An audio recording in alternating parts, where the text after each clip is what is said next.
બાદ ખાસ હવે આણંદની વાત આણંદના બોરસદના અલારસા ગામે વૃક્ષ ધરાશાયી થયું છે। અલારસા બસ સ્ટેન્ડ પાસે દુર્ઘટના સર્જાઈ। વૃક્ષ નીચે દબાઈ જતા ટેમ્પો ચાલકનું મોત થયું, જ્યારે 2 લોકો ઇજાગ્રસ્ત થયા। ઇજાગ્રસ્તોને સારવાર માટે હોસ્પિટલ ખસેડાયા છે।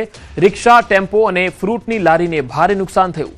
ગામજનોએ હાથ ધરી બચાવ કામગીરી। ઘટના સ્થળે લોકોના ટોળે ટોળા ઉમટ્યા હતા।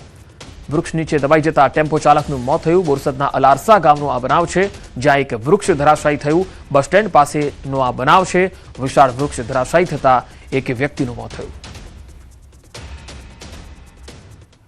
ખેડામાં સાબરમતી નદીને પ્રદૂષિત કરવાનું એક કૌભાંડ સામે આવ્યું। જીપીસીબી ઊંઘતી રહી અને એલસીબીએ સફાટો બોલાવ્યો। રસિકપુરામાં આવેલી એક ફેક્ટરીમાં દરોડા પાડ્યા।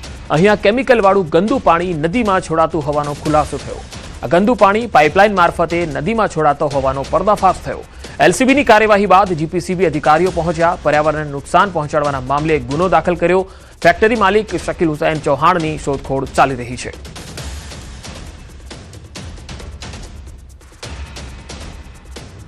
અમરેલીમાં બીમારીને કારણે સિંહણનું મોત થયું। સરસિયા રાઉન્ડના લુવારિયા વીડીમાં આ મોત થયું હતું। 2-3 દિવસથી બીમાર હતી સિંહણ।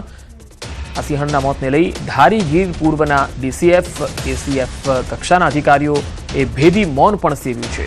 મૃતક સિંહણ છેલ્લા 2 દિવસથી કૃષ્ણનગર અને લુવારિયા વિસ્તારમાં બીમારીથી પીડાઈ રહી હતી। મૃતક સિંહણ ગર્ભવતી હોય અને કોઈ બીમારીના કારણોસર મોત થયું છે।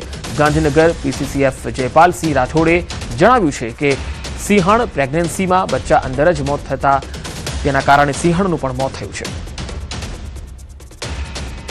તો બીમારીના કારણે સિંહણનું મોત થયું છે। હવે વધુ માહિતી મેળવીએ। અમરેલીથી સંવાદદાતા રાજન ઘડિયા જોડાયા છે। રાજન, આમ તો અમરેલીમાં સિંહના મોતને લઈને ઘણો વિવાદ પણ રહ્યો, સરકાર તરફથી પણ નિવેદન આવ્યું।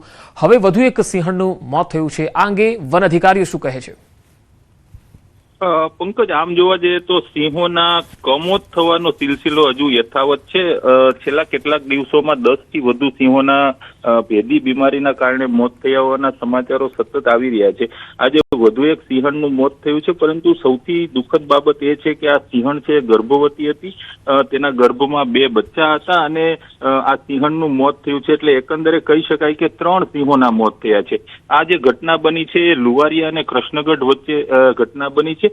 જે સૂત્રો પાસેથી માહિતી મળી રહી છે તે મુજબ આ સિંહણ છે છેલ્લા 2-3 દિવસથી બીમાર હાલતમાં એ વિસ્તારમાં હતી અને આખરે તેનું મોત થયું છે। જોકે સૌથી મોટી વાત એ છે કે સ્થાનિક વન વિભાગના અધિકારીઓ આ મુદ્દે કશું જ બોલવા તૈયાર નથી, પરંતુ ગાંધીનગરથી આ સમગ્ર ઘટનાને પુષ્ટિ મળી છે। બીજી તરફ જે રીતે સિંહોના મોત થાય છે અને વન વિભાગમાં સ્ટાફની ઘટ પણ પડી રહી છે, તેના કારણે પણ સિંહોનું અસ્તિત્વ જોખમમાં હોય તે પ્રકારની પરિસ્થિતિનું નિર્માણ હવે થઈ રહ્યું છે। પંકજ જી રાજન, આભાર માહિતી આપવા માટે। વાત હવે સુરતની। સુરતમાં ડેટિંગ એપથી યુવતીને પ્રેમ જાળમાં ફસાવી દુષ્કર્મ આચરવામાં આવ્યું। આરોપીએ પોતે હિન્દુ અને અપરિણિત હોવાનું કહીને મિત્રતા કેળવી લગ્નની વાત આવતા જ સંબંધ તોડી ભાગવાનો પ્રયાસ કર્યો। આરોપી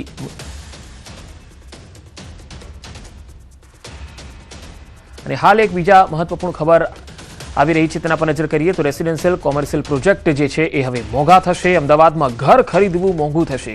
ઘર ખરીદનારાઓના બજેટ પર અસર થશે। ક્રેડાઈએ ભાવ વધારાના સંકેત આપ્યા છે।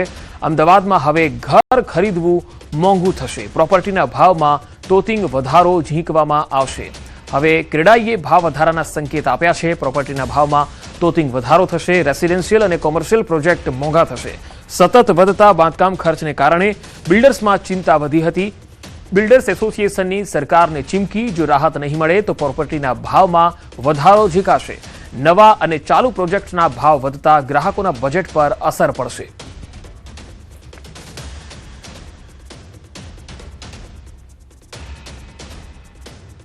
રિયલ એસ્ટેટનું જે કન્સ્ટ્રક્શન જે વ્યવસાય છે એની અંદર અમારી જે કોસ્ટ છે એ ઘણી બધી ડિસ્ટર્બ થયેલી છે અને ઘણા બધા મટીરિયલના ભાવ 50% સુધી બી વધ્યા છે।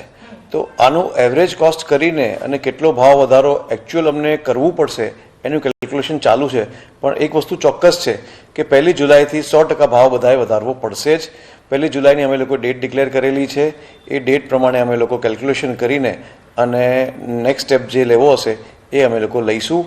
બધા બિલ્ડરોએ ભેગા થઈને આ ડિસિઝન લીધું છે સો દેટ જેને જે મકાન લેવો હોય જૂની તારીખમાં આજની તારીખમાં એ લઈ શકે। એના માટે આપણે કર્યું છે. અને હાલ એક મહત્વપૂર્ણ ખબર આવી રહી છે. રાજ્યસભામાં ભાજપના ઉમેદવાર જાહેર થયા છે. તો રાજ્યસભામાં ભાજપના ઉમેદવાર જાહેર કરવામાં આવ્યા છે. આ એક મહત્વપૂર્ણ ખબર.